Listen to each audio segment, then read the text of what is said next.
Hey, good morning, and welcome to the show. I'm Daniel Daup, and this is For Your Sunday Morning Drive, the short podcast with the goal of providing some motivation, some drive, and encouragement on your way to worship and helping you recenter your mind on those spiritual things on a hectic Sunday morning. We are brought to you by the Ministry League network of podcasts. Ministry League offers some great free resources to help you build up your faith and encourage you throughout your week, and they're available through ministryleague.com, or you can always download their app. Well, listeners, last week was a heavy one for many. I know it was for me. And I just wanted you to know, before we get into the episode today, that you are loved, that you are not alone, and encourage you not to let the darkness fool you. The sun is on the horizon, and I hope today's episode is encouraging. Let's go ahead and get the show on the road this morning. This is episode 74, Farther Along. Let's go to church.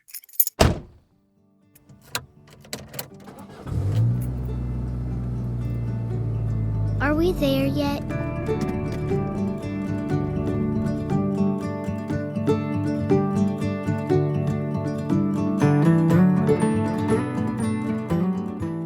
Farther along, we'll know all about it. Farther along, we'll understand why.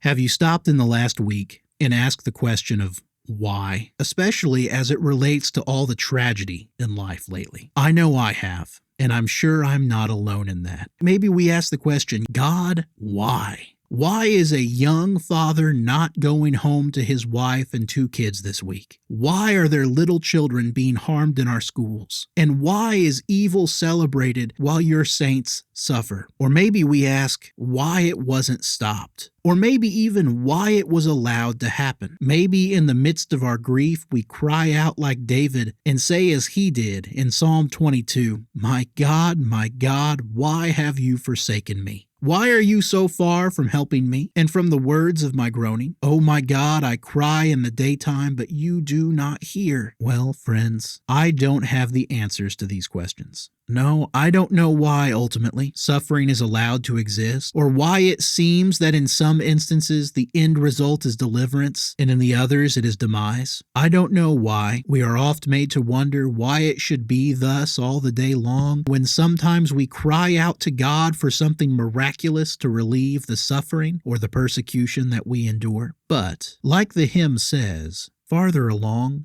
we will. And knowing that, there are some things that we can take comfort in. Think back with me, if you would, to Shadrach, Meshach, and Abednego in Daniel chapter 3. Let's set the scene for a moment. These 3 men are brought before King Nebuchadnezzar, and they're charged with not bowing to worship the great image that he had set up. And in his rage, the king gives them one more chance. He says, if you do not worship this idol, then you will be cast into the fires of this furnace. What would we have done? Would we have wrung our hands? Would we have bowed? Would we have defied the will of a king? Would we have called out to God for the miraculous, and in doing so made his response the hinge-pin of our faith? This is a life or death situation. But notice what they say. Daniel chapter 3, 16 through 18. Shadrach, Meshach, and Abednego replied to the king, O Nebuchadnezzar, we do not need to give you an answer concerning this matter. If it be so, our God whom we serve is able to deliver us from the furnace of blazing fire, and he will deliver us out of your hand, O king. But even if he does not, let it be known to you, O king, that we are not going to serve your gods or worship the golden image that you have set up. They say God is able to save us, but even if he doesn't, we will trust in him. How inspiring. You know the rest of the story. God did not snatch them from the flames, but he was with them in the midst of it. He saw them through to the other side. But the trust that these men put in God did not hinge on his action. Rather, it relied on his sovereignty. You see, Nebuchadnezzar was not the king they were submitting to. It was Yahweh. And there's something we can learn from these 3 men. Trust in God even when we don't have the answers. Sometimes we sit around in distress and in turmoil and in doubt, all because of what is going on in our lives or in the lives of those around us, and we say, God, if you are acting in our lives, show me something miraculous. Do the miraculous thing. Pull us out of the fire. All the while, friends, failing to realize that the miraculous, life-saving thing has already been done for us. Jesus died on the cross, and he rose again. John 3, 6 16 and 17. For God so loved the world that he gave his only begotten Son, that whoever believes in him should not perish, but have everlasting life. For God did not send his Son into the world to condemn the world, but that the world through him might be saved. No, we might not have all the answers, but I know who does. And he has already saved us from the flames, both in this life and in the next. And you know, as long as I know that, I'll wait for answers to those other questions till I'm a little bit further along. The old hymn says, "Faithful till death, said our loving Master. A few more days to labor and wait. The toils of the road will then seem as nothing as we sweep through that beautiful gate." So cheer up, my brother. Live in the sunshine. We'll understand it all by and by.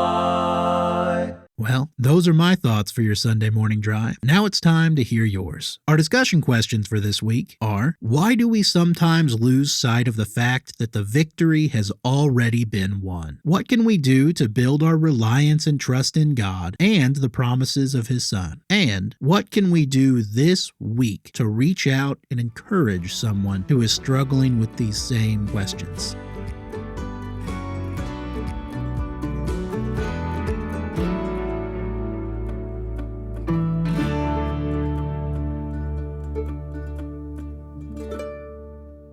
We're here.